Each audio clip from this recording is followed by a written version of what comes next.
오늘도 집사님께서 기도해 주시는 가운데 우리나라 정치, 경제, 사회 전 분야에 있어서의 위기다.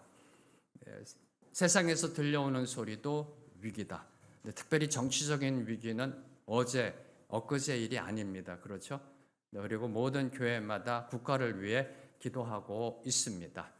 그러면서 저희들은 현재 우리나라 국가의 위기 가운데서 위기를 바라보면서 정치적인 위기, 경제적인 위기, 사회적인 그 위기를 바라보면서 손가락을 외부를 향해 나아갈 때가 있다는 겁니다. 청와대가, 대통령이, 국회가 좀만 더 잘하면. 근데 저와 여러분이 오늘 다시 한번 주님 앞에 나아가며 깨달아야 될 것, 대한민국 국가의 위기는 교회의 위기로부터 시작됐다는 겁니다. 대한민국 국가의 위기는, 정치적인 위기는 왜 국회가 저 모양인가, 그 위기는 교회로부터 시작됐다는 겁니다. 교회의 위기라는 겁니다. 교회가 바로 서 있지 못했기 때문에 대한민국이 지금 흔들리고 있는 것이다라는 것을 놓쳐서는 안 된다는 겁니다. 그렇지 않으면 저희들의 손가락이 청와대를 향해, 국회를 향해 그렇게 나아갈 수밖에 없는 겁니다. 매일매일 뉴스를 보시면서요, 왜 이 나라는 이 모양이야, 왜 정치 지도자들은 이 모양이냐는 그러한 한숨 섞인 비난밖에 나올 수가 없는 겁니다. 다시 선포합니다. 대한민국 현 위기는 교회의 위기로부터 출발되어졌다.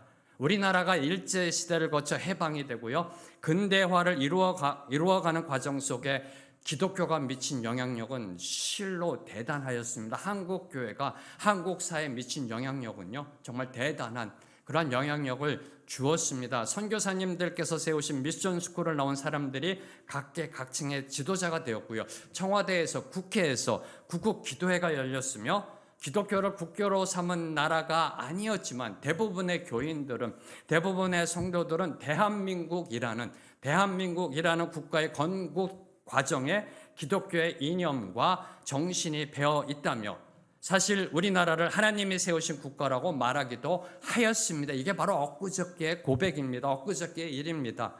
그래서 신학자들 사이에서도 성경에서 말하는 동방이 혹시 대한민국이 아닐까라는 정말 어처구니 없는 그런 해석도 내놓은 적이 있고요. 저도 개인적으로 조선 말기 선교사님들이 이 땅에 들어와서 조선이라는 그 영어의 그 스펠링을 보면서 얼마나 놀랐을까. 조선, C, H, O, S, E, N. 얼마나 놀랐을까. chosen. 얼마나 놀랐을까, 선교사님들이. 와, 하나님의 선택된 민족이구나 라고 개인적으로 저도요, 그러한 놀람 속에 하나님께 감사와 경배를 드린 적이 바로 엊그제란 겁니다. 근데 최근 2021년 한국 갤럽에서 한국인의 종교란 이름으로 설문조사한 자료를 보면 실로 충격적입니다. 2021년에 갤럽에서 조사한 자료입니다. 그 자료를 보면은 스스로를 종교가 없다라고 말한 무신론자, 우리나라의 무종교인들, 무신론자의 비율이 60%를 넘어섰습니다. 2021년에 무신론자의 비율이 60%를 넘어섰습니다. 그런데 더 심각한 것은 연령별 무종교인의 비율입니다. 연령별 무신론자의 비율입니다. 60대는 41%, 50대는 57%, 40대는 68%, 30대는 70%, 그리고 20대는 78%. 뭔가 좀 느끼세요? 아래 세대로 내려갈수록 무종교인의 비율이 증가하고 있다는 겁니다. 무신론 비율이 증가하고 있다는 겁니다. 특히 주목하는 거 20대와 30대라는 겁니다. 20대와 30대. 20대와 30대는 5명 중에 1명만이 종교가 있다라고 답했습니다. 아니, 교회를 다니는 것도 아니고요, 교회 다닌다가 아니라 종교가 있다라고 답한 비율이 5명 중에 1명, 5명 중에 1명. 이게 지금 오늘날 우리의 현실이라는 겁니다. 실로 충격적이 아닐 수가 없습니다. 이러니 국가가 위기 속에 있을 수밖에 없는 거죠. 이런 상황 속에 있으니 국가가 흔들릴 수밖에 없는 겁니다. 정치가 제대로 될 수가 있나요? 사회가 제대로 쓸 수가 있나요? 이런 상황인데, 이런 추세로 나아가면 한국 교회는요, 유럽 교회가 걸어간 쇠퇴의 길을 따라가게 될 것은 자명합니다. 자, 그러면 이제 무엇을 어떻게 해야 할까요? 현실을 파악했잖아요. 통계 자료, 설문조사, 그리고 우리가 늘 느끼는 거, 국가는 위기다. 네, 교회도 위기다. 차세대가 없다. 청년들이 떠난다. 네, 위기라고 그러잖아요. 분석을 했고 파악했으면 이제 대책을 세워야죠. 대책을 세워야죠. 네. 저는 개인적으로 가장 마음이 아픈 게 이 대형 교회들이 청년을 향한 어떤 대책을 세워줘야 되는데 대형 교회들의 대부분은 청년부가 활성화되어 있거든요. 청년들이 대형 교회에 몰려 있거든요. 그러다 보니까 이 긴급성이라고 하나요? 시급성 자체가 떨어집니다. 사실 청년들에 대한 이 기독교의 어프로치가 상당히 지금 위기 속에 있거든요. 대책을 세워야 되는데, 파악했으면 대책을 세워야 되는데 어떻게 대책을 세워가야 할까? 하나하나 열고 하다 보면은 저희들이 학문적, 신학적 수준으로 들어가야 되고요. 이에 대해서 또 신학자들께서 지금 다 연구하며 분석하며 계속해서 교계를 향해 자문과 조언을 하고 있습니다. 근데 저와 여러분이 기억해야 될 것, 현실을 파악했으면 대책을 세워야 한다는 이 본질적 질문하에 다윗의 장막의 저자, 저와 여러분이 베들기도회를 통해서 은혜 받았던 다윗의 장막이라는 책을 쓰신 토미 테니 목사님은 단호하게 선포하십니다. 이제 교회도 바뀔 때가 되었다. 이제 교회가 바뀌어야 한다. 이제 우리를 완전히 변화시킬 만남, 그런 하나님과의 만남이 필요하다라고 선언하셨습니다. 이제 교회는 바뀌어야 된다. 우리를 완전히 변화시킬 누구요? 하나님을 믿는 저와 여러분, 하나님을 믿는다는 저와 여러분이 이제 변화되어져야 한다. 우리가 변화되지 않으면 국가의 변화는 없다. 이 위기는 계속해서 이어져 갈 것이다. 우리를 완전히 변화시킬 만남, 그런 하나님과의 만남이 필요하다라고 선언하셨습니다. 오늘 예배드리는 저와 여러분, 우리 중에는요, 하나님을 실제로 삶으로 경험한 분도 계실 겁니다. 개인적인 경험이 있으신 분도 계실 겁니다. 그리고 그렇지 못한 분도 계실 겁니다. 그런데 중요한 것은 과거에 하나님을 경험했느냐 하지 못했느냐가 아니라는 겁니다. 오늘 그분을 경험하고 있느냐, 오늘 지금 이 순간 그분의 임재 가운데 있느냐, 그분의 터치를 받고 있느냐, 그분의 살아계심을 삶으로 경험해서 증언하며 고백하며 세상을 향해 하나님의 살아계심을 선포할 수 있느냐, 바로 이겁니다. 오늘 저와 여러분에게 절대적으로 필요한 것은 하나님의 임재에 대한 갈망이라는 겁니다. 갈급함. 나는 예전에 하나님을 만났었어가 아니라 지금 오늘 현재 그분을 만나는가, 그분을 만나 싶어 하는가, 얼마나 그분의 임재를 갈망하는가. 하나님과의 일회적인 만남, 일시적인 은혜의 터치, 그 기름 부음도 좋습니다. 하나님이 우리에게 살짝만 터치해 주셔도요, 우리의 문 앞에 와서 손잡이만 잡고 가셔도 그 기름 부음의 은혜가 차고 넘칩니다. 눈물 콧물의 은혜가 나옵니다. 감사합니다. 그것도 좋지만 우리가 갈급함, 간절함으로 갈망해야 하는 거, 하나님의 방문이 아니라 그분의 거주라는 겁니다. 그분의 임재라는 겁니다. 그분이 곳에 임하시는 겁니다. 이걸 이제 저와 여러분이 갈망하며 나아가야 하는 겁니다. 그래야 국가의 희망이 있는 겁니다. 그래야 여러분의 가정에 소망이 생기고요, 그래야 여러분의 자녀들이 밝은 미래를 향해 나아갈 수가 있는 겁니다. 저와 여러분이 오늘도 살아 역사하신 하나님의 임재를 갈망하며 그분이 임하실 때 이제는 좀 변화해야 되지 않을까요? 네, 그죠? 이제는 좀 변화되고 싶지 않으세요? 매일 원위치 제자리로 돌아가는 그 신앙의 모습에서 은혜 받았다 했는데 한 달, 두 달, 6개월 지나면 다시 원위치로 돌아있고, 다시 격박해지고, 다시 드라이해지고, 주님 그때가 좋았는데 초심으로 돌아가게 첫사랑을 회복시켜 주옵소서. 그러다 또 은혜 받고 눈물 콧물 흘리다 다시 원위치. 좀 지겹지 않으세요? 네, 토미 테니 목사님은 다윗의 장막이라는 책에서 지쳤다라고 표현하셨습니다. 지쳤다. 네. 이제는 하나님을 만나 죽든지 변하든지 가부간의 결단이 일어나야 되지 않을까요? 복음의 표대를 향해 좀 정진해 나아가는 그런 신앙인의 모습으로 나아가야 되지 않을까? 이왕 믿는 거 지금 제대로 믿는 모습으로 나아가야 되지 않을까? 이왕 믿는 거 여러분이 일터와 일상에서 만나는 사람마다 당신은 진짜 크리스찬이라는 소리 듣고 싶어야 되는 거 아닌가요? 네. 내가 보니 당신은 진짜야. 진짜 예수 믿는 사람이야. 당신처럼만 믿으면 내가 교회 갈 거야. 이런 소리 좀 들어봐야 되는 거 아닌가요? 네. 그래서 저와 여러분이 예배하는 가운데, 그리고 이 주일날 공예배하는 가운데 가슴에 두 손을 얹고 하나님 앞에 간절한 마음으로 고백하고 선포하는 겁니다. 주여 이곳에 임하소서. 주여 이곳에 임하소서. 네. 주여 이곳에 임하소서. 오늘 말씀 34절과 35절 말씀, 두 구절 말씀 함께 읽습니다. 시작. 구름이 회막에 덮이고 여호와의 영광이 성막에 충만하매 모세가 회막에 들어갈 수 없었으니 이는 구름이 회막 위에 덮이고 여호와의 영광이 성막에 충만함이었으며. 하나님이 임재하셨습니다. 하나님이 임하셨습니다. 살아계신 그분이 하늘 문을 여시고 이 세상에 강림하셨습니다. 하나님께서 하나님의 백성 앞에 처음으로 나타나신 곳, 하나님의 백성 앞에 처음으로 현현하신 곳, 그곳은 바로 시내산이라는 곳입니다. 하나님은 시내산에 강림하셨습니다. 인류 역사상 최초로 개인적인 임재가 아니라 백성 앞에 처음으로 임재하셨습니다. 시내산에 강림하시어 출애굽한 이스라엘 백성들과 언약을 맺으셨습니다. 하나님의 민족으로 삼으시고 언약을 맺으셨습니다. 그리고 모세가 하나님이 지시하신 대로 회막을 완성하자, 회막, 텐트, 장막, 회막을 완성하자 초소를 그 회막으로 옮기셨습니다. 바로 그 임재의 모습을 34절, 저와 여러분 읽은 34절 이렇게 묘사합니다. 구름이 회막에 덮이고 여호와의 영광이 성막에 충만하매. 이것이 쉐키나의 영광이라는 겁니다. 쉐키나라는 것은 임재하다, 거주하다라는 뜻입니다. 임재, 쉐키나. 그 쉐키나의 영광, 역사적인 팩트입니다. 사실입니다. 인류 역사 속에 일어났던 일입니다. 모세가 봉헌한 회막 가운데 주님이 임하셨습니다. 영광으로 임하셨습니다.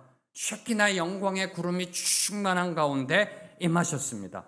자, 이는 하나님이 모세의 회막을 기뻐 받으셨으며 그곳에서 하나님의 백성들을 만나기 위해 찾아오셨음을 의미하는 것입니다. 그분이 임하셨다는 것은 하나님의 백성과 함께 하시겠다는, 하나님의 백성들과 만나 교제하고 함께 하시겠다는 의미입니다.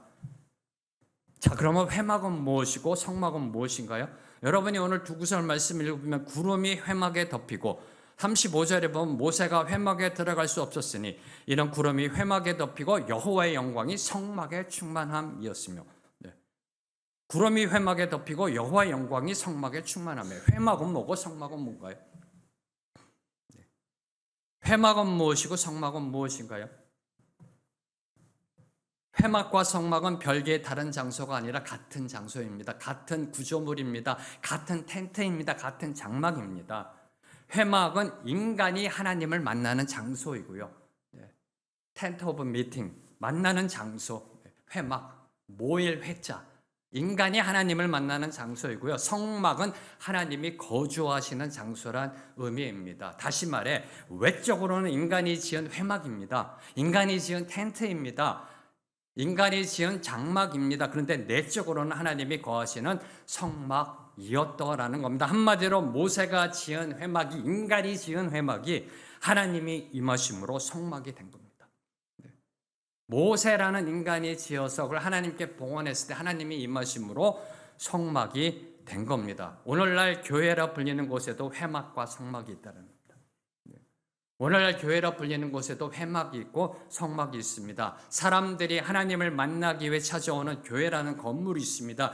예배당이라는 장소가 있습니다. 그리고 하나님이 사람들과 함께 거하시기 위해 임하시는 예배라는 영적 처소가 있습니다. 뭘 의미할까요? 이는 교회라고 다 교회가 아니라는 말입니다. 참으로 두려운 말입니다. 교회라고 다 교회가 아니라는 말입니다. 주님의 이름을 걸고 기독교라는 간판을 내걸고 세워진 교회가 아닐 수도 있다라는 겁니다. 교회 안에 사람들은 있는데, 교회 안에 사람들이 모여서 찬양하고 예배하고 기도하고 있는데, 종교적인 행위를 하고 있는데 주님이 아니 계실 수도 있다라는 겁니다. 참으로 두려운 말입니다. 회막이 회막으로 남을 수 있다라는 겁니다. 회막이 성막으로 가야 되는데 회막이 그냥 회막으로 남을 수 있음을 저와 여러분에게 경고하는 말씀입니다. 교회는 주님이 거하시는 곳입니다. 교회는 주님이 임재하신 곳, 주님이 거하시는 곳, 교회는 회막이 성막이 되는 곳입니다. 바로 이걸 보여주는 게 2000년 전 예수님이 이 땅에 오실 때 모습입니다. 예수님이 2000년 전 이 땅에 오실 때 천군 천사들이 베들레헴 들판에서 양을 치던 목자들에게 복음의 소식을 전합니다. 천사의 말을 들은 목자들이 메시아를 만나기 위해, 인간이 하나님을 만나기 위해 달려갑니다. 달려간 곳이 어딘가요? 마국간. 네, 마국간이라는 회막으로 달려갔습니다. 그런데 그 마국간에 주님이 메시아로 임하셨기 때문에 그 마국간이 성막이 되었던 겁니다. 천사의 말을 들은, 복음을 들은 목동들이 달려간 그 마국간, 주님을 만나기 위해서 회막입니다. 그곳에 주님이 안에 계셨더라면 그냥 마국간으로 끝납니다. 그런데 주님이 메시아가 그곳에 임하심으로 인하여 그 마국간은 회막이자 성막이 되었던 겁니다. 하나님은 오늘도 이 21세기에 하나님의 백성, 저와 여러분, 우리 믿는 자들을 만나시기 위해 이미 하나밖에 없는 아들 예수 그리스도를 세상에 보내셔 길을 내셨습니다.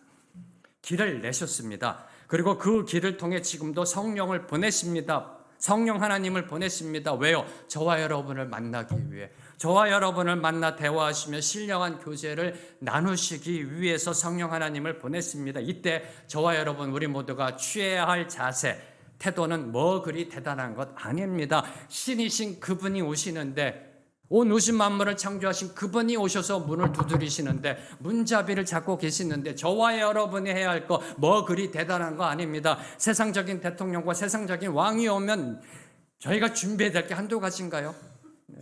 한두 가지인가요?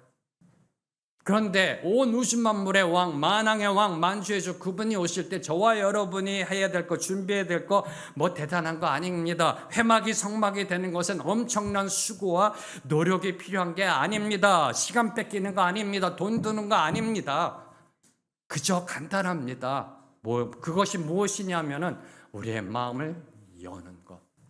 간단합니다. 회막이 성막이 되는 것 간단합니다. 우리의 마음을 여는 것. 뭐 그리 대단한 거 아니라니까요. 시간 뺏기는 일도 아니에요. 돈 들어가는 일도 아니에요. 여러분에게 손해나는 것도 없습니다. 이 세상의 왕이, 대통령이 행치할 때, 여러분의 가정을 방문한다고 할 때 그 준비하는 것에 비해서 비교해 보면 이거는 뭐 하늘에 계신 하나님이 오시는데 nothing 아닌가요? 그저 감사 아닌가요? 마음의 문을 여는 것. 바로 이것을 선포하는 것이 요한계시록 3장 20절의 말씀입니다. 계시록 3장 20절 말씀 함께 읽습니다. 시작. 내가 문 밖에 서서 두드리노니 누구든지 내 음성을 듣고 문을 열면 내가 그에게로 들어가 그와 더불어 먹고 그는 나와 더불어 먹으리라. 오늘도 주님은 저와 여러분의 마음의 문을 두드리고 계십니다. 문을 열기만 하면 됩니다. 네, 이 부분에 있어서 이미 베델 기도를 통해서 저희들이 많은 은혜를 받았습니다. 문을 열면 됩니다. 문을 열면 됩니다. 오늘도 두드리십니다. 이거 베델을 두드리고 계시고요. 여러분의 심령을 두드리고 계시고 여러분의 가정을 두드리고 계십니다. 그런데 주목하는 거, 오늘 말씀 35절을 보면은 모세가 여호와의 영광이 임한 성막 안으로 들어갈 수가 없었다라는 사실입니다. 하나님의 부르심을 받아 이스라엘을 애굽에서 가나안으로 인도해 간 위대한 지도자 모세, 하나님이 임하신 쉐키나의 영광으로 충만한 그 성막 안으로 들어갈 수 없었다. 하나님으로부터 율법과 계명을 직접 받은 최고의 선지자, 시나산에 올라가서 하나님 앞에서, 존전 앞에서 하나님의 율법 10계명을 받은 위대한 선지자 모세, 하나님과 친밀함으로 페이스 투 페이스, 친밀함으로 대면했던 모세도 하나님의 영광이 머문 초소에는 들어갈 수가 없었던 겁니다. 왜요? 이 세상에는 그 어떤 인간도 예외 없이 죄인이기 때문에, 거룩하지 못하기 때문에, 다시 말해 이 세상 그 어떤 인간도 죄인이기 때문에 하나님 앞에 나아갈 수가 없었던 겁니다. 거룩하신 그분 앞에 나아가면 죽을 수밖에 없기 때문에 하나님이 부르시지 않는 이상 영광으로 가득 찬 하나님의 보좌 앞에 스스로 나아갈 수가 없습니다. 다시 선포합니다. 하나님이 부르시지 않는 이상 영광으로 가득 찬 하나님의 보좌 앞에 그 어떤 누구도 스스로 나아갈 수가 없습니다. 성경은 분명하게 선포합니다. 하나님의 얼굴을 본 자는 죽으리라. 죽으리라. 거룩하지 못한 인간이 거룩하신 그분 앞에 서면 죽을 수밖에 없다라는 겁니다. 오늘 이 21세기 저와 여러분, 우리 또한 예수님의 십자가 은총을 입어 거룩하게 된 자만이, 예수님의 십자가 보혈로 거룩하게 씻김 받은 자만이 하나님의 부르심을 받아 그 보좌 앞으로 나아갈 수 있는 겁니다. 이것이 은혜고 이것이 특권이고 이것이 축복입니다. 하나님의 보좌 앞에 나아간 인생, 하나님의 부르심을 받아 하나님이 임하심으로 코람데오의 신앙의 삶을 살아가는 그 모습은 36절과 37절 말씀입니다. 오늘 말씀 36절, 37절 말씀, 두 구절 말씀 함께 읽습니다. 시작. 구름이 성막 위에서 떠오를 때에는 이스라엘 자손이 그 모든 행진하는 길에 앞으로 나아갔고 구름이 떠오르지 않을 때에는 떠오르는 날까지 나아가지 아니하였으며. 이는 하나님을 만난 이스라엘 백성, 하나님의 임재 안에 거하게 된 하나님의 백성, 모세가 봉헌한 회막에 임재하시어서 이스라엘 백성을 좌정하사 다스리시는 그 하나님의 인도함 속에 있었던 백성, 소위 저와 여러분이 기도할 때 주님의 임재 안으로 들어가는 그 축복받은 그 이스라엘 백성, 하나님을 만난 이스라엘 백성이 40년 광야 생활 동안 하나님의 인도하심을 따라 움직여 갔음을 보여주는 게 36절과 37절의 말씀입니다. 이스라엘 백성들은 40년 광야 생활할 동안에요, 성막 위에 구름이 떠오르면 성막과 자신들의 장막을 거두고 이동하였습니다. 성막 위에 구름이 떠오르면, 하나님의 영광의 구름이 떠오르면 성막을 거두고 자신들이 거주하던 장막을 거두어서 이동하였습니다. 그리고 진행해 가다가 구름이 멈췄으면, 구름이 머물면 그 자리에 성막과 장막을 치는 방식으로 가나안을 향해 행진해 나아갔습니다. 바로 이것이 주님의 임재 안에 거한 신앙인의 모습, 포함되어 신앙인의 모습. 하나님이 이끄시는 곳이라면 어디든지 따라가고요, 하나님이 금하시는 곳이라면 가던 발걸음이라도 당장 그 자리에 멈추어 서는 삶, 바로 그것이 하나님의 백성된 자의 삶입니다. 하나님의 임재 안에 거하는 삶이고요, 회막을 성막으로 만드는 삶이고요, 임마누엘 신앙인의 모습이라는 겁니다. 오늘 저와 여러분도 광야 같은 이 세상을 살아가면서 약속의 땅 저 하늘 가나안을 향해 나아갈 때 우리 또한 하나님만을 전적으로 의지하며 하루하루의 발걸음을 옮겨 놓아야 한다는 겁니다. 하나님의 수신호를 보면서 왼쪽으로 가라면 왼쪽으로, 오른쪽으로 가라면 오른쪽으로, 스탑하라 하면 스탑하고요. 하나님만을 전적으로 의지하며 하루하루의 발걸음을 옮겨야 합니다. 그게 정답의 인생이고 그게 생명의 길을 따라가는 거고요, 그게 복음의 표대를 향해 나아가는 삶의 모습입니다. 그렇게 하기 위해서, 그런 삶을 살기 위해서 절대적으로 필요한 것이 하나님의 임재라니까요. 하나님의 임재, 하나님의 쉐킨의 영광이 우리 가운데 임하여야 그 구름이 올라가면 따라가는 거고요, 구름이 멈췄으면 저희들도 멈췄는 거 아닌가요? 하나님의 임재, 하나님이 임하시지 아니하면 그 다음 단계는 없는 겁니다. 저와 여러분이 볼 수 있는 게 없는데, 하나님의 영광의 구름이 또 올라야 이제 또 떠날 때구나, 그 영광의 구름이 서야 쓰라는 거구나 알 수 있는 거 아닌가요? 그런 삶의 축복을 누리기 위해서는 반드시 그분이 우리 안에 임하셔야 한다는 겁니다. 하나님의 임재가 선결 조건이라는 겁니다. 주님의 쉐킨의 영광이 이곳 베델에 임하길 소망합니다. 주님의 임재가 여러분의 심령 가운데 임하게 되기를 선포합니다. 이 소망을 품고요, 이 소망을 품고 오늘 말씀, 오늘 이 출애굽기 말씀이 오늘 우리에게 주는 영적 도전과 교훈을 묵상코자 합니다. 모세가 봉헌한 회막에 임하셨던 하나님의 임재, 그리고 인도하심이 과연 오늘날 우리에게 무엇을 말하고 있는지 도전받고자 합니다. 우선 먼저 살펴보는 것은 여호와의 영광입니다. 여호와의 영광, 영광이 임하였다, 충만이 임하였다, 영광. 여호와의 영광이 충만했다는 것은 하나님이 임하셨다는 의미입니다. 여호와의 영광이 충만했다, 가득 채웠다는 것은 그분이 임하셨다는 의미입니다. 하나님 그분 자체가 영광이시기 때문에 그렇습니다. 근데 여기서 주목하는 거 영광이라는 단어. 하나님은 우리에게 영광이라는 단어, 그 단어를 우리에게 주셨습니다. 히브리어로 카보드라는 단어를 우리에게 주셨습니다. 근데 그 원어 카보드라는 의미 속에는 무겁다라는 의미가 있습니다. 무겁다. 제가 베델 기도회 때 언젠가 한번 이 카보드, 영광, 무겁다는 의미를 함께 나누고자 한다라고 말씀드렸습니다. 오늘 함께 나누고자 합니다. 하나님의 영광이 충만했던 건 하나님이 임재하셨던 의미인데 그 영광을 나타내기 위해서 영광이 뭔지 우리에게 주신 단어, 우리에게 주신 그 단어, 카보드란 단어의 의미에 무겁다라는 의미가 있는 겁니다. 하나님이 우리에게 뭘 말씀하고자 하시는 걸까요? 우리에게 주신 단어입니다. 우리에게 주신 알파벳, 우리에게 주신 그 언어, 하나님의 영광을 나타내기 위해 우리에게 주신 그 단어를 살펴보면 무겁다라는 의미가 있는 겁니다. 자, 무겁다라는 것은 단순히 무게가 나간다는 것이 아닙니다. 단순히 무게가 나간다는 것이 아니라 어떤 존재가 흔들림 없이 중심을 잡고 있는 모습. 소위 저들이 얘기할 때 듬직하다, 묵직하다 이런 느낌. 그 어떤 상황 속에서 흔들림 없이 묵직한 모습. 어떤 존재가 흔들림 없이 중심을 잡고 있는 모습, 뭘 의미할까요? 뭘 저와 여러분에게 말씀하고자 하시는 걸까? 왜 하나님은 영광이라는 단어를 우리 인간에게 나타내시기 위해서 카보드라는 히브리어, 무겁다는 의미의 카보드를 주셨을까요?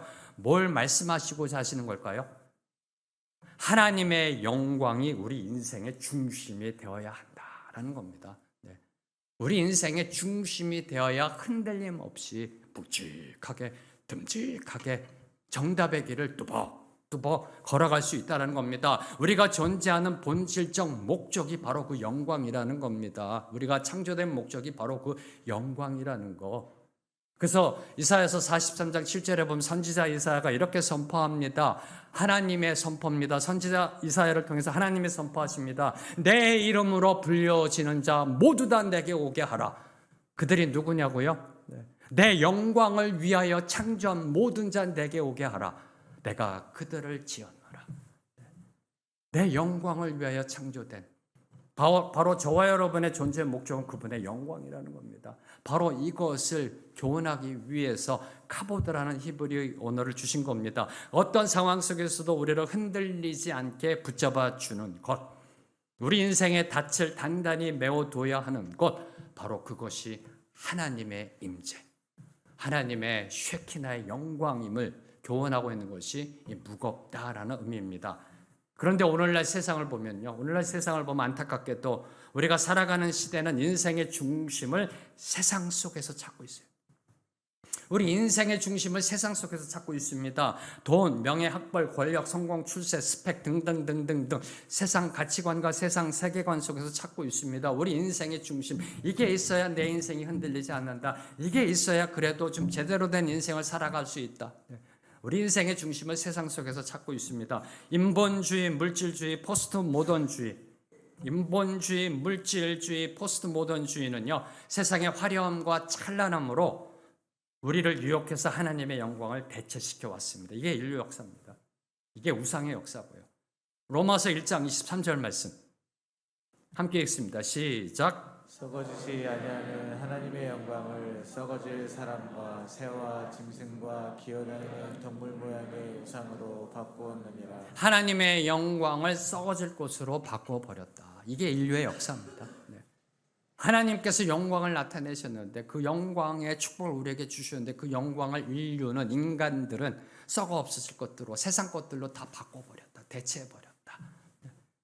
이런 시대 속에 하나님의 영광을 다시 제 위치로 회복시키고 선포할 책임이 저와 여러분, 우리 믿는 자들에게 있는 겁니다. 그래서 사도 바울께서는 먹든지 마시든지 무엇을 하든지 다 하나님의 영광을 위하여 살아가야 한다라고 강조하신 겁니다. 24시간 365일 우리 삶의 중심이 하나님이 되어야 합니다. 삶의 모든 부분이 그분의 영광을 위하여 살아가야 합니다. 매 호흡마다, 매 순간마다 하나님께 영광, 출생부터 죽음까지 인생 전부가 하나님께 영광. 아멘, 할렐루야.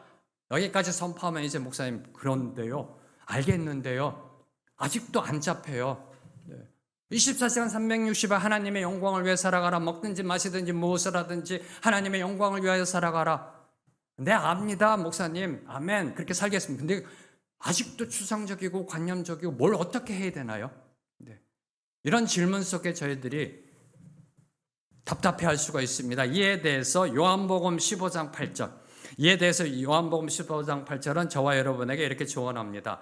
너희가 열매를 많이 맺으면 내 아버지께서 영광을 받으실 것이요.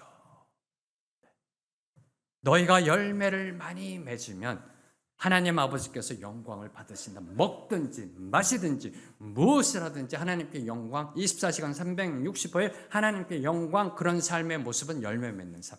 열매 맺는 삶. 이는 입술로만이 아니라 삶으로 하나님께 영광 올려야 된다는 말씀입니다. 매일매일의 삶 속에서 저와 여러분이 알고 있는 우리 생명의 길교회는 매 새벽 기도마다 하나님께 기도하는 성령의 9가지 열매.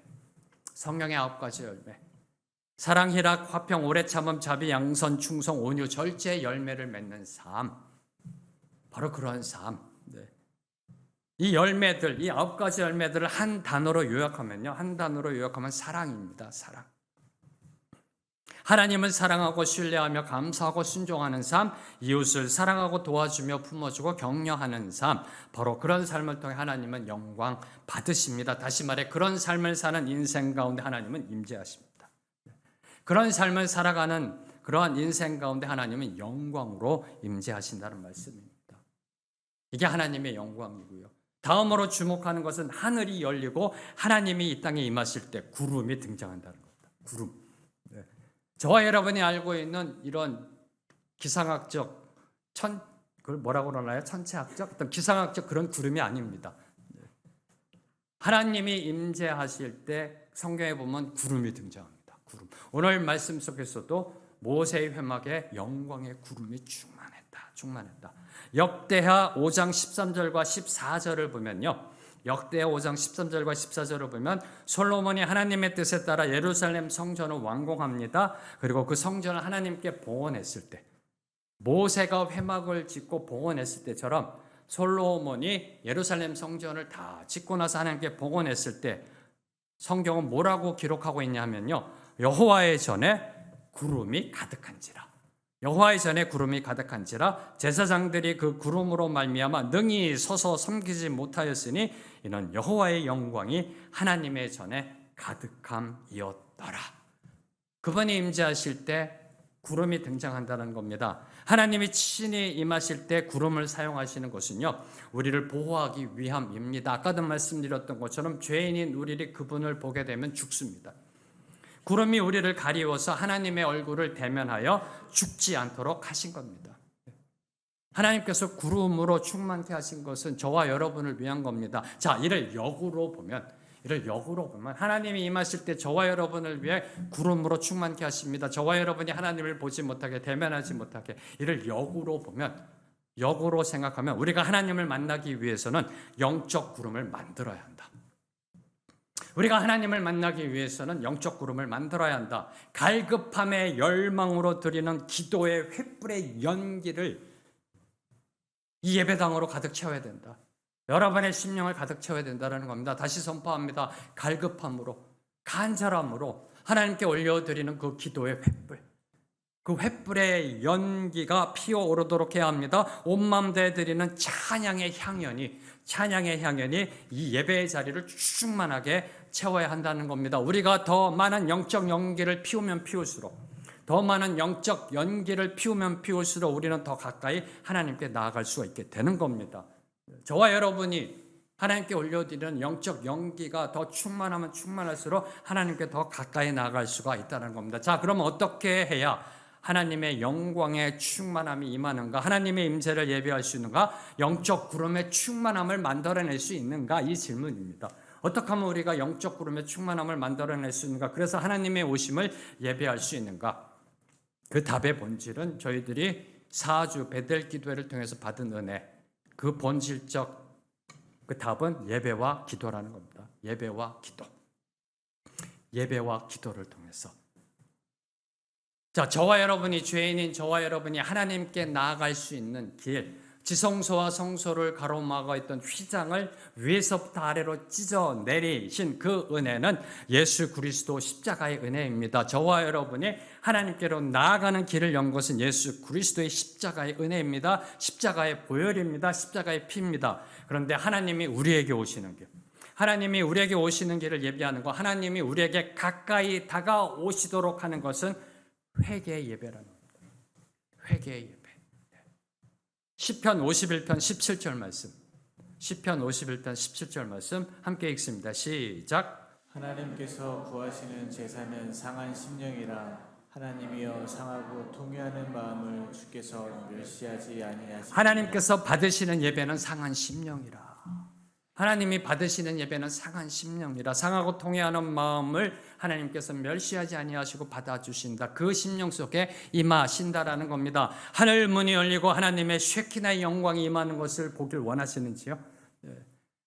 여러분의 인생 가운데, 여러분의 가정 가운데, 이곳 베델 가운데, 여러분의 예배 가운데, 여러분의 기도 가운데, 여러분의 찬양 가운데 하나님의 쉐키나의 영광이 충만히 임하는 것 보기 원하시는지요? 시편 51편 17절의 말씀이 하나님의 깊은 임재를 가능케 하는 영적 열쇠라는 겁니다. 하나님의 임재를 경험한 때가 언제인가? 하나님의 임재를 경험한 때가 언제인가? 경험해 보신 분도 계실 거고요. 네, 그때는 한번 생각해 보세요. 하나님의 임재를 경험한 때가 언제인가? 토미 테니 목사님은 이렇게 고백하십니다. 예배 가운데, 예배 드리는 가운데, 이런 공예배를 포함해서 삶의 예배, 그 예배 드리는 가운데 하나님의 임재를 향한 주체할 수 없는 강한 열망, 주여 이곳에 임하시옵소서, 주체할 수 없는 강한 열망과 통회함의 회개가 일어날 때였다 라고 경험적으로 고백하십니다. 다시 선포합니다. 토미 테니 목사님이 경험적으로 고백하시는 거, 언제 하나님의 임재를 경험했는가?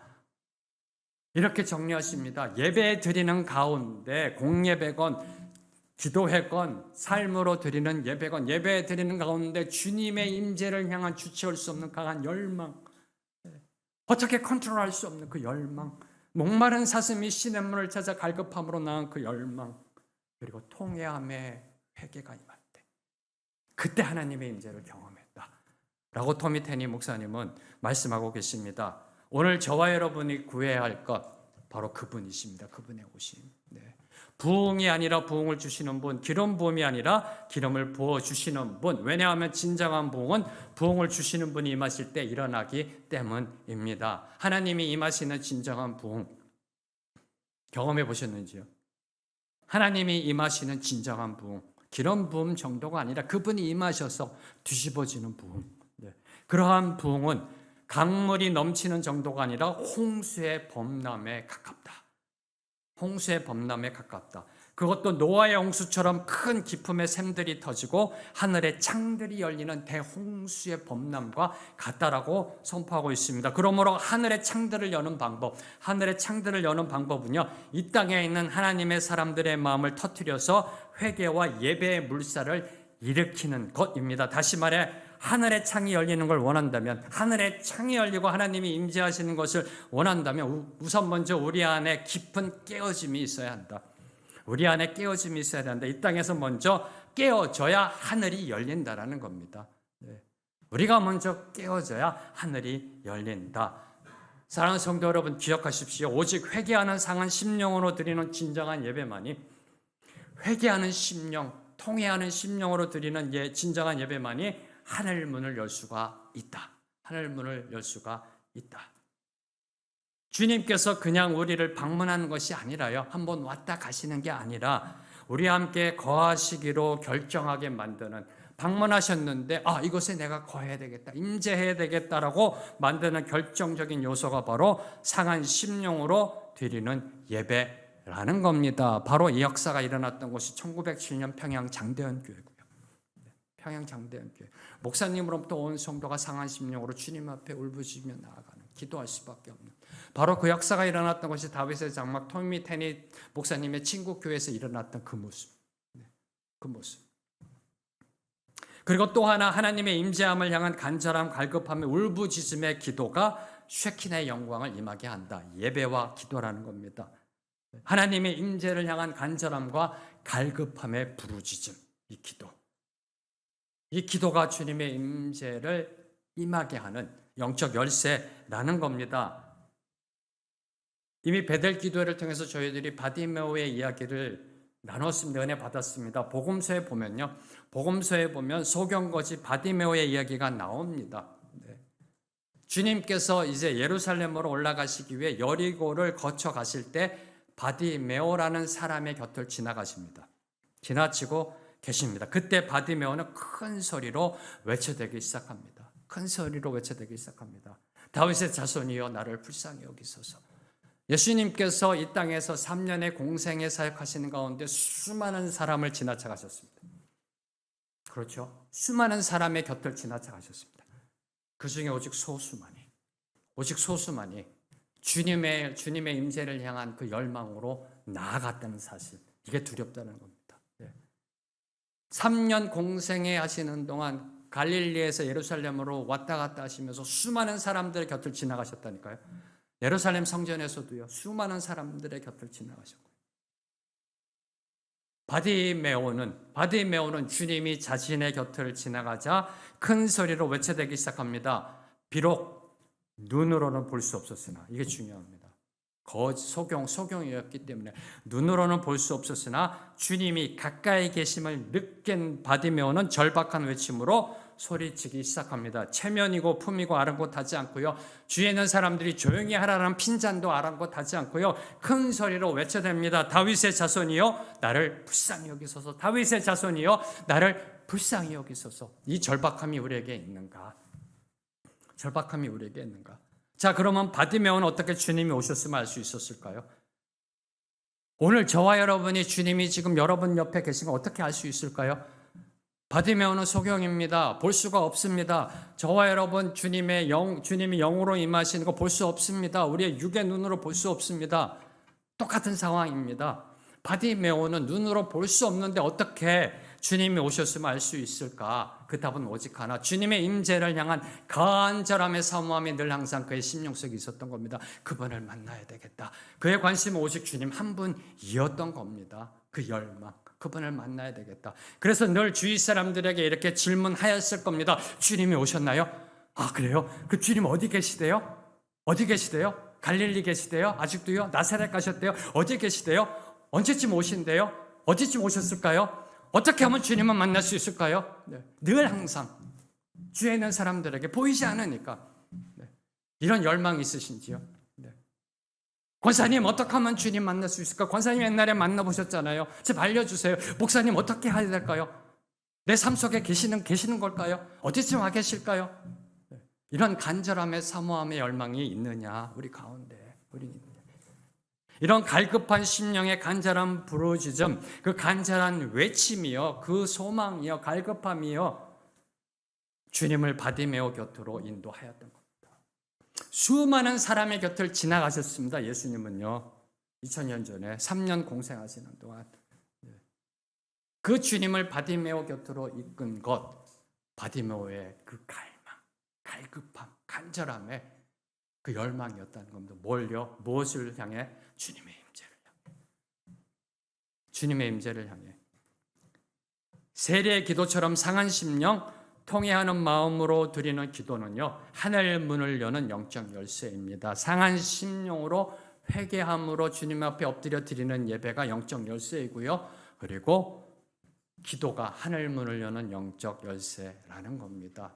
예레미야 선지자는 오늘도 예레미야서 33장 3절에서 오늘도 변함없이 우리들에게 다음과 같이 촉구합니다. 너는 내게 부르짖으라. 내가 내게 응답하겠고 내가 알지 못하는 크고 비밀한 일을 내게 보이리라. 오늘 말씀을 맺겠습니다. 저와 여러분이 믿는 하나님, 우리가 믿는 하나님은 오늘도 살아 역사하시는 하나님이십니다. 죽은 우상이 아닙니다. 인간이 만든 우상이 아닙니다. 다시 선포합니다. 저와 여러분이 믿는 하나님은 온 우주 만물을 창조하신 만왕의 왕 만주의 주, 오늘도 살아 역사하시며 이 21세기도 다스리시는 하나님이십니다. 죽은 신이 아니라 살아계신 하나님, 우리가 실제로 경험할 수 있고 체험할 수 있는 그러한 하나님이시라는 겁니다. 그 하나님은 영과 진리로 드리는 예배 가운데 임하십니다. 상한 마음으로 기도하는 가운데 말씀대로 순종하는 삶 가운데 임하십니다. 영광으로 임하십니다. 믿으시는지요? 이 믿음의 소망을 갖고 주님의 쉐킨의 영광이 임하길 소망하며 함께 찬양합니다. 내는 주의 영광을 보내. 우리 모두 이 시간에 우리의 눈이 열려 영안이 열려 주의 영광을 보게 되기를 소망합니다. 내 눈 주의 영광을 보내. 우리 가운데 계신 주님, 우리 가운데 계신 주님, 그 빛난 영광 온 하늘 덮고 충만함으로 임하십니다. 온 하늘 덮고 그 찬송 온 땅 가득해. 내놓은 주의 영광을 보내. 오늘 영의 눈이 열려 보게 되기를 선포합니다. 우리의 찬송 가운데 서신 주님, 찬송 가운데 서신 주님, 주님의 얼굴은 온 세상 향하네. 얼굴을 온 세상 향하네. 권능의 발을 드셨네. 권능의 발을 드셨네. 선포합니다. 주의 영광 이곳에 가득해. 주의 영광 이곳에 가득해. 우린 선의 주님과 함께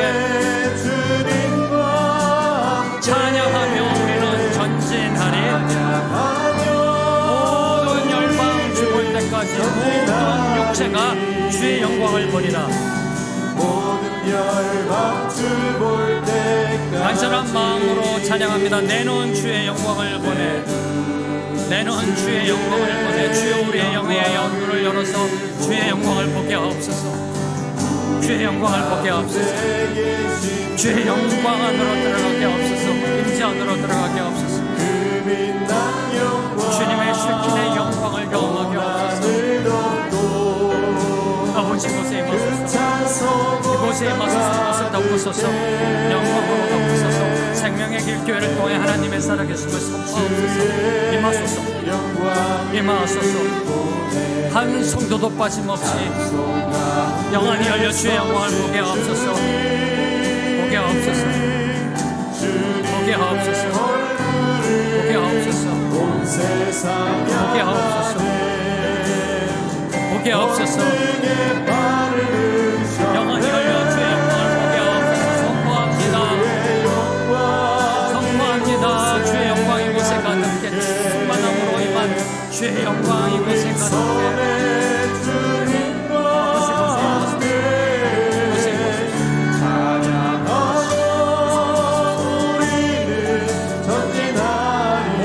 열방 죽을 때까지 선포합니다. 주의 영광 이곳에 가득해. 주의 영광 이곳에 가득해. 우린 선의 주님과 함께 찬양하며 우리는 전진하리. 모든 열방 죽을 때까지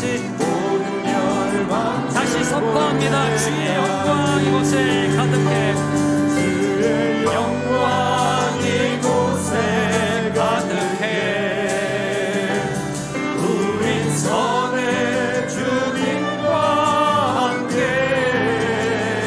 찬양하며 우리는 전진하리. 모든 열방 죽을 때 마지막으로 한 번 더 선포합니다. 주의 영광 이곳에 가득해. 주의 영광 이곳에 가득해. 주의 영광 이곳에 가득해. 주의 영광 이곳에 가득해. 내 눈 열어 그 영광을 보게 하여 주시옵소서. 영광이 열려 보게 하여 주시옵소서. 찬양하며 기도하며 예배함으로 나아갑니다. 모든 열방이 모든 육체가 주의 영광을 보게 하여 주시옵소서. 죽을 때까지 하나님의 임재를 사모합니다. 주의 곳에 임하소서. 쉐키나의 영광으로 이것을 충만하게 채워 주시옵소서. 이곳 주님의 영광으로 가득함을 선포합니다. 우리의 영안이 열려 주의 영광을 보게 하시고 주님의 임재 안으로 들어가 임재 안에 들어가는 것이 무엇인지 실제로 체험하여 살아계신 하나님을 증거, 선포, 고백하는 멋진 인생, 제대로 된 신앙인의 모습을 살아가는 우리 모두가 되게 하여 주시옵소서. 예수님의 이름으로 기도합니다. 아멘.